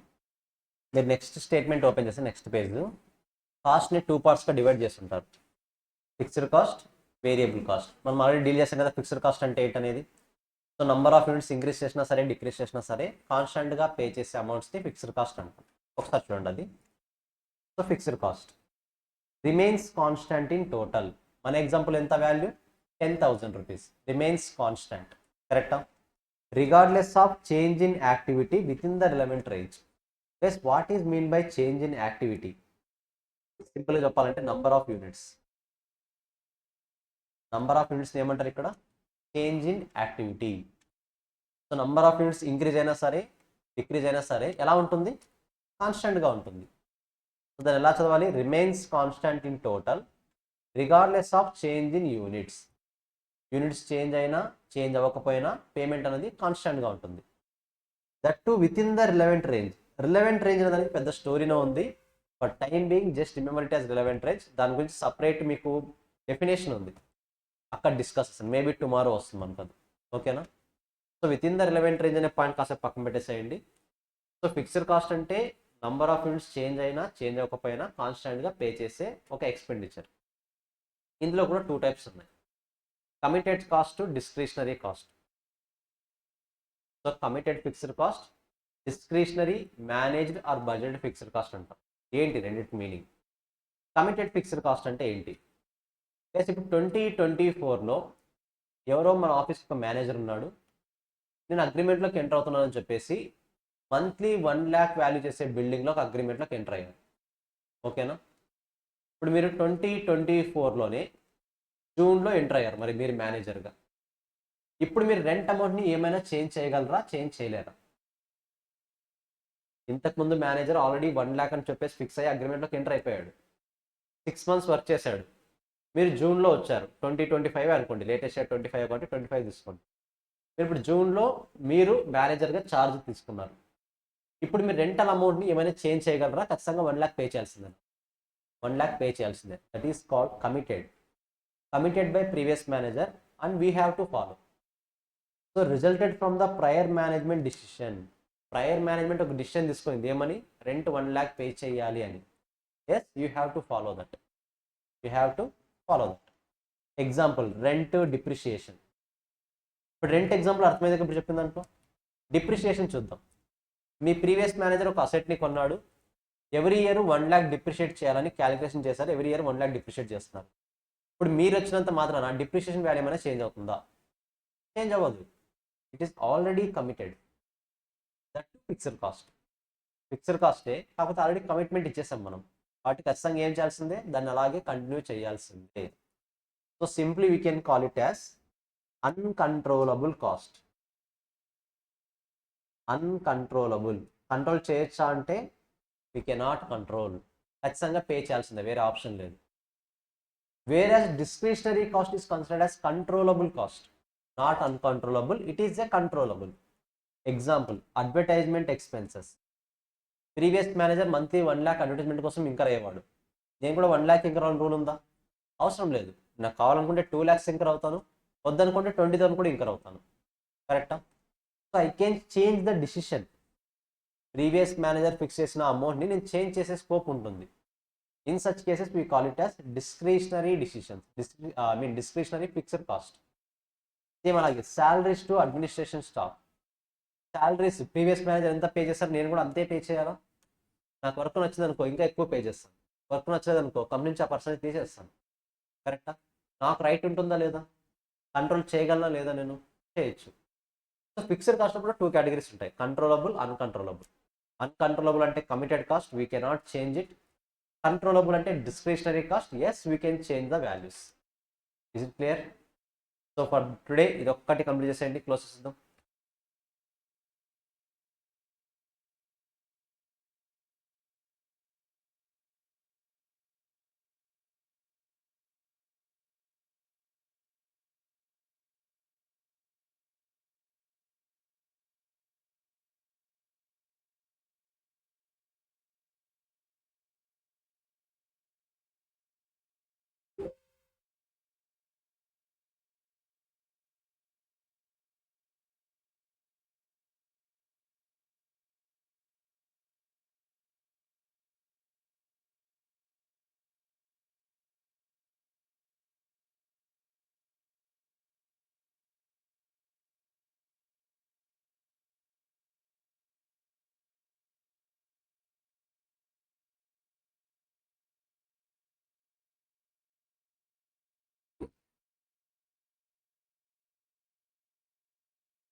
Yes clear.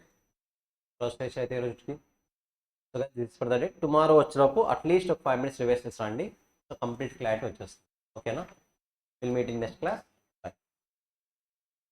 సో మీకు నెక్స్ట్ క్లాస్ ఇక్కడే ఉంటుంది. సార్ వస్తారు. ఓకేనా?